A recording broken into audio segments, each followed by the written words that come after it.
두 달 후에 이제 새로운 정부가 들어서서 유동성을 공급한다면 또 돈을 푼다면 우리나라는 일어설 수 없는 길로 갈 수 있어요. 지금 우리나라 건설회사가 아직 정리가 안 됐어요. 또 PF 문제가 아직도 정리가 안 되고 있어요. 그동안에 링게를 꼽아놨어요. 그러면 더 이상 일어설 수 없는 길로 빠질 수 있어요. 일본처럼 20, 30년 동안 하락의 길로 갈 수 있다는 거죠.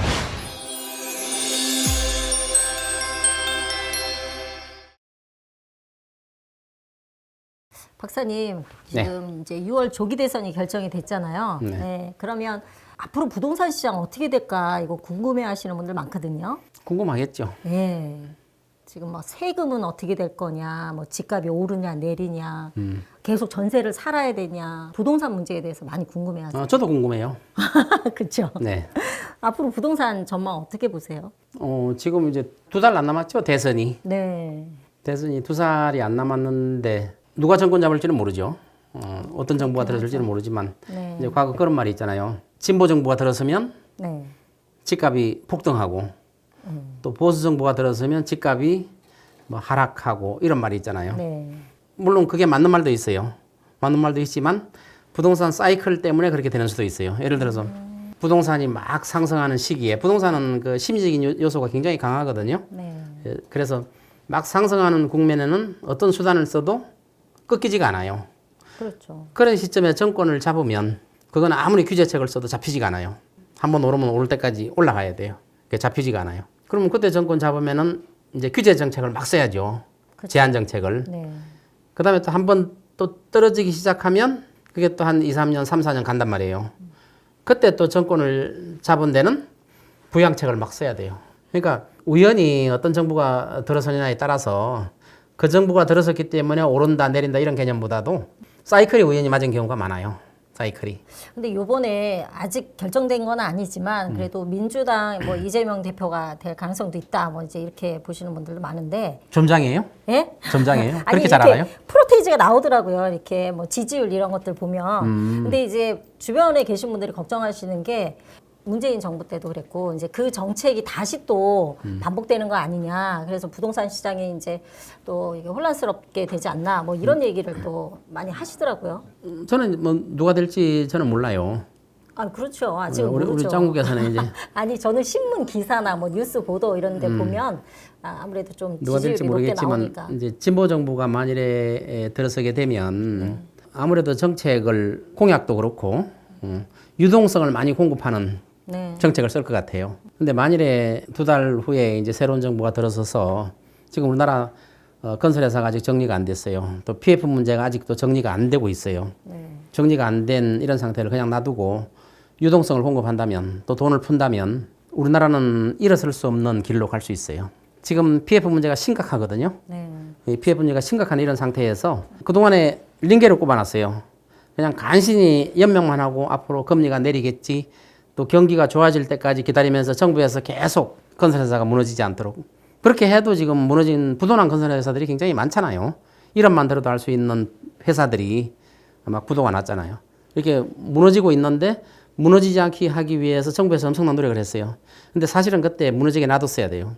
구조조정이 돼야 돼요. 이런 구조조정이 안 된 상태에서 계속 살리다가 여기서 유동성을 또 공급한다. 그러면 더 이상 일어설 수 없는 길로 빠질 수 있어요. 일본처럼 20, 30년 동안 하락의 길로 갈 수 있다는 거죠. 그래서 새로운 정부가 들어서면 구조조정을 철저하게 해야 돼요. 이제는 옥석 가리기를 해야 돼요. 건설회사 중에서 부채 비율이 200% 넘는데 그가 굉장히 많아요. 또 800% 되는 데도 있어요. 뭐 200%라는 거는 자기 가지고 있는 자산에서 2배가 빚이라는 소리잖아요. 800%면 8배가 빚이라는 소리 아니에요. 이런 회사들은 정리가 돼야 돼요. 네. 그래서 새 정부는 과감한 구조조정을 하지 않으면 더 큰 나락으로 빠져든다. 구조조정을 한 다음에 유동성을 공급해주면 좋아요. 그러면 만약에 박사님 말씀대로 이 우연한 사이클로 또 진보가 잡았을 때 부동산이 폭등할 수도 있다. 이런 생각을 하면 아, 지금 빨리 집을 사야 되나? 또 이렇게 생각하실 수도 있거든요. 저는 그렇게 안 봐요. 진보든 보수든 누가 정권을 잡든 간에 과거에는 우리나라가 부동산 개발기란 말이에요. 그때는 인구도 증가했죠. 소득도 증가했지. 전국이 개발하고. 그러니까 엄청난 개발 붐이 일어가지고 개발기란 말이에요. 근데 앞으로는 어떻게 돼요? 인구가 줄죠. 소득 수준은 정체돼 있죠. 네. 개발이 끝났단 말이에요. 고령화돼 있죠. 초고령화 사회가 도래했잖아요. 그러면은 앞으로 부동산 가격이 과거처럼 살아날 수 있겠느냐 하는 거예요. 어떤 정부가 들어서는 이런 게 중요한 게 아니에요. 과거에는 무조건 상승과 하락의 사이클이 있었지만 상승 하락하다가 계속 올라갔어요. 근데 앞으로 그런 현상이 없어요. 지금도 우리나라에 빈집들이 있잖아요. 많이 지방에 가면은. 그리고 미분양 가구가 아직도 많이 있잖아요. 지방은. 그리고 2만 가구가 넘는 아파트는 다 지었어요. 졌는데 분양이 하나도 안 되고 있어요. 이런 상태에서 지금 이제 부동산 값이 오른다, 초고가다 하는 거는 강남 중심부 일부예요. 지방은 오르지도 않았고 또 오히려 떨어지는 데도 있고 서울도 떨어지는 데가 있어요. 오르지도 않고. 근데 강남 일부만 초고가로 오르고 있는데 그것도 한계가 있다 이거죠. 지금 수요를 보면은 이래요. 지금 서울에 이제 공급이 없잖아요. 공급이 거의 안 나와요. 재개발도 않고 재건축도 없고 올 스톱 됐잖아요. 공급이 거의 없잖아요. 공급이 없는데 수요도 없어요. 자, 수요를 보면은 우리나라의 순자산이 30억 이상 되는 사람은 강남에 보통 집이 한 30억, 40억 주고 사야 되잖아요. 네, 그렇죠. 우리나라의 순자산이 30억 이상 되는 가구가 전체 가구의 1%뿐이 안 돼요. 우리나라 전체 가구가 2,200만 가구예요. 1%면 22만 가구거든요. 그러면 강남 상구의 주택은 61만 채예요, 지금. 그중에 아파트가 30만 채예요. 그러면은 최소한 순자산이 30억 이상 돼야 강남을 살 수 있다는 거예요. 그러면 수요가 22만 뿐이 안 되는데 지금 강남 상구, 용산까지 하면 더 많아지죠? 서울 시내 전체는 주택수가 380만 채예요. 경기도는 530만 채예요. 그러니까 서울과 경기도까지 다 합하면은 900만 채가 훨씬 넘어요. 그러면은 수요와 공급을 따졌을 때 순자산 기준으로 했을 때 수요가 한정돼 있어요. 늘지가 않아요. 그리고 그 30억 이상이라는 수요도 대부분 부동산 자산이에요. 부동산 자산. 그럼 부동산 값이 나중에 떨어져 버리면 순자산도 줄어드는 거예요. 그렇기 때문에 수요도 한정돼 있다는 거죠. 공급도 있지만은 수요도 한정돼 있다. 그래서 앞으로 어떤 정부가 들어서든지 간에 아까 말한 것처럼 유동성을 풀면은 나락으로 떨어지는 거고 구조조정, 과감한 구조조정을 해서 나가면은 어차피 앞으로 장기 저성장이에요. 우리나라는 장기 저성장 구조로 갈 수밖에 없어요. 인구가 늘지 않는 이상은 또 소득 수준이 증가하지 않는 이상은 장기 저성장으로 갈 수밖에 없어요. 그러니까 어떤 정부가 들어서든지 그 정부가 과감한 구조조정과 개혁을 통해 하고 부채 비율을 더 이상 늘리지 않도록 줄이고 하지 않으면 나락으로 떨어진다는 거죠. 부동산은 지금 하락기예요, 우리나라. 물론 강남 초고가 아파트는 오른다 그러는데 우리나라 전체를 보면 하락기거든요. 대선보다 더 크게 영향을 미치는 게 외부 환경이에요. 글로벌 경기. 지금 뭐 관세 전쟁이라든가 이런 글로벌 경기가 우리나라에 미치는 영향이 훨씬 더 커요. 지금 우리나라 이제 경제 성장률, 금융 경제 성장률이 한국은행에서 1.5%로 잡았는데 지금 JP 모건이나 미국의 유력한 민간 연구기관은 우리나라 금년의 경제 성장률을 0.9%로 잡았다가 얼마 전에 0.7%로 하향했어요. 1% 밑으로 떨어진다는 것은 완전 경기 침체예요, 그거는. 이것도 관세 효과가 없을 때의 경제 성장률이에요. 그런데 관세 역풍까지 덮치면 경제 성장률이 얼마나 더 추락할지 몰라요. 그러니까 나라 전체가 경제가 엉망인데 부동산 값만 오르겠느냐 이거지. 오르지 않는다는 거죠. 강남 3구 제일 높게 떨어져요, 물론. 아까처럼 돈 많은 분들 많아요. 근데 그 한정된 인원이 사고 파는 거예요. 다른 분들은 못 사잖아요. 근데 만일에 들컥 비싼 부동산을 자산도 안 되는데 막 연거리라고 그러죠. 대출을 받아서 막 사기 시작한다. 그럼 그런 분들은 나중에 자기 전 재산을 잃게 되고 빚만 남게 되는 결과를 초래할 수도 있는 거죠. 네.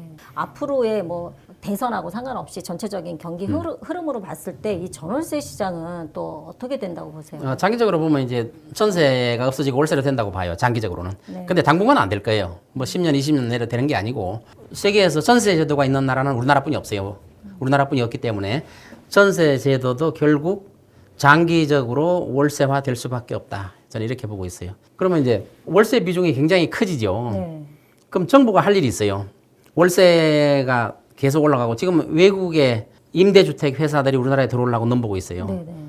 그 사람들이 들어와서 우리나라 아파트를 장악하고 지어서 하면은 비싼 월세 우리가 살아야 돼요. 그럼 정부가 하는 역할은 뭐냐? 정부는 규제를 한다든가 규제를 완화하다든가 이런 짓 하면 안 돼, 이제는. 부동산 시장에 관여를 하면 안 돼. 네. 한 가지만 관여해야 돼. 공급. 정부나 공기업이 나서서 임대주택을 건설한다든가 하는 공급에만 관심을 쏟아야 돼요. 그러니까 앞으로 2달 후에 나오는 새로운 정부도 공급을 어떻게 해줄 거냐. 임대 시장을 민간이나 외국한테 맡기지 말고 임대를 저렴하게 해서 공급을 하는 데 초점을 둬야 돼요.